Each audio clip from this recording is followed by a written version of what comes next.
everyone. So I'm just about to go to the gym, and it's my lower body day today. And I just decided that I'd do a quick little video before I go. And the reason why is because I went on my body space today, which is on bodybuilding.com, and I went through some of my personal messages and some of my just responses to in forums or blog posts and whatever. And I noticed that I'm getting asked a lot of the same questions. And I think it's common, when new people come onto these type of forums, they always want to know the same thing. And the big question is basically, how did you do it? And it's oftentimes people ask me because on my display picture I have, a picture of my before and after so far, and it's quite a significant change. So people, I guess, feel like I have some sort of a magic solution to how to lose weight. And I figured I'd just do a short video about it, just basically explaining for anybody else out there who might be asking that question or wanting to ask that question of somebody. It really is as simple as hard work and dedication, and it's a combination of so many things. It's a combination of diet, which is the largest part of completing a weight loss journey. Diet is key.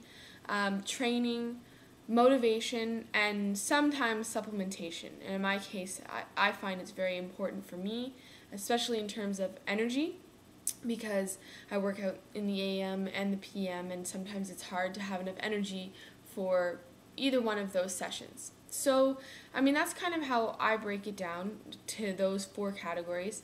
Like I said, diet is number 1. If your diet's not in check, then, good luck. You can still lose some weight with training alone, but you're not going to get the type of results that most people are looking for with training alone.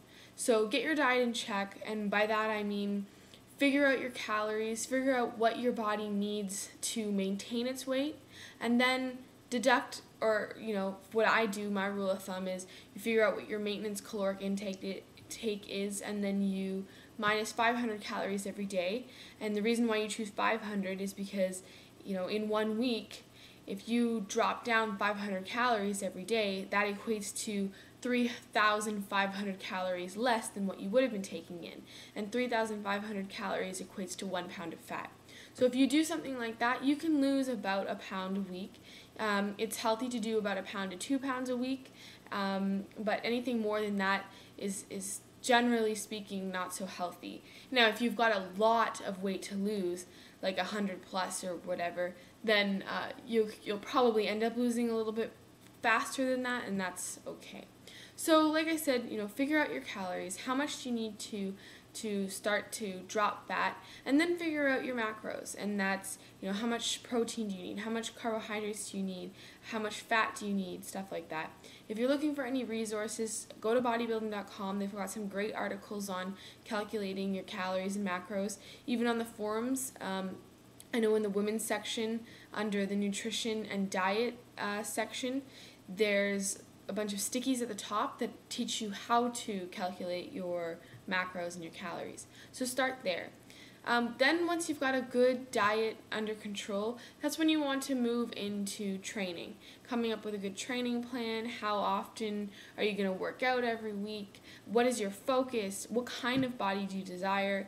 I know for women, we tend to turn to cardio when we don't really have an understanding of our bodies. Even me, before I got into bodybuilding and figure and all that kind of stuff, I thought that if I want to drop weight, I needed to start running, and I need to run a lot, and I need to do a whole bunch of cardio, and I hate cardio. To this day, I don't like cardio.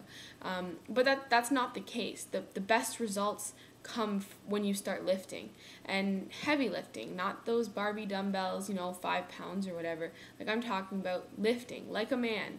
Women should be lifting like a man, and if you have this fear that you're going to bulk, well, we can't bulk like guys do unless we supplement with testosterone or steroids or stuff like that, and most women don't want to do that. So don't have the fear that you're going to bulk. I lift heavy weights. I don't think I'm bulky. You can look at some of my pictures. If you think I'm too bulky, then fine, but most people don't. So don't be scared to lift those weights. If you're looking for some guidance, talk to online personal trainers or network with some other people on different forums online. Muscle and Strength has some forums, bodybuilding.com has some forums, and just, get talking, and people will help you develop those type of plans. The third thing is motivation. I can't stress enough how important it is to come up with some sort of a motivational plan. Most people overlook motivation, but that's what's going to keep you going. And for me, that's equally as important as the diet, the training, and supplementing. For me, what helped is coming up with an actual motivational plan. A plan for diet I've got, a plan for training I've got, but motivational plan, most people don't really do something like that. What I did was I vowed to myself from day one that every single day I would read something, talk about, watch, research about something fitness and health related every single day. And the reason why I did that is because it keeps my mind in health and fitness. It keeps my mind in training, in dieting, and I never let it slip from my brain. And I find that that's drive enough for me. Plus, along the way you bump into some very motivational facts. You meet people who just inspire you. So that has been kind of my number one plan, and I make sure I do something health and fitness related every single day. The other thing is subscribing to health and fitness magazines. I find it's helpful because then the magazines just kind of dropped at your door, and it kind of reminds you that, oh, hey, this is what I'm doing, and you're going to want to read it because you paid for it. So it's one of those things that kind of keeps your mind in the sport of it all. So come up with your own plan. Make sure you don't overlook that because it is equally as important.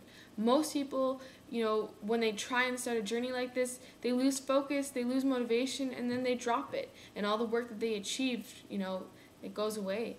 So come up with a good plan. Write it down. Same thing. You want clear goals, clear definitive goals, just like you would for your diet and your training. Last thing I'll mention is supplementation. Some people choose not to supplement. I would say that if you're on a pretty strict diet, the number one thing is a multivitamin. I know practice what you preach. I'm horrible at taking my multivitamin. I'll admit to that. I also need to supplement calcium. It's very important for me because, as some of you may know, I have something called premature ovarian failure, which is essentially premature menopause, to put it simply, which means I'm at a very, very high risk of osteoporosis. So I do need to supplement calcium. I should be taking a multivitamin. Those are things that I really need to get the hang of doing. But aside from those type of essentials, if you've got some sort of a disorder, there's other options for supplementation, energy, there's, creatine, there's, protein powder, those type of things. I use a pre-workout supplement, as you know, Super Pump 250 by Gaspari. I did that in one of my previous posts, as well as now I'm using Gaspari's Saison during its intra workout beverage. I also use Myofusion by Gaspari, which is my protein powder.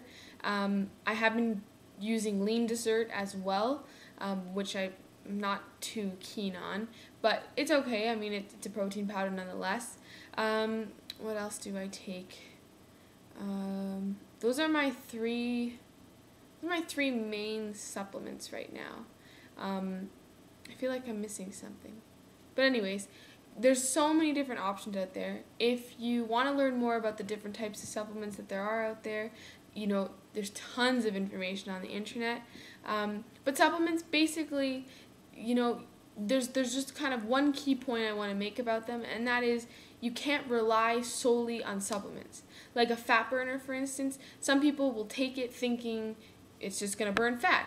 Well, if it was that simple, then people wouldn't be exercising, people wouldn't be dieting, and everybody around the world would be, in perfect shape. It doesn't work like that.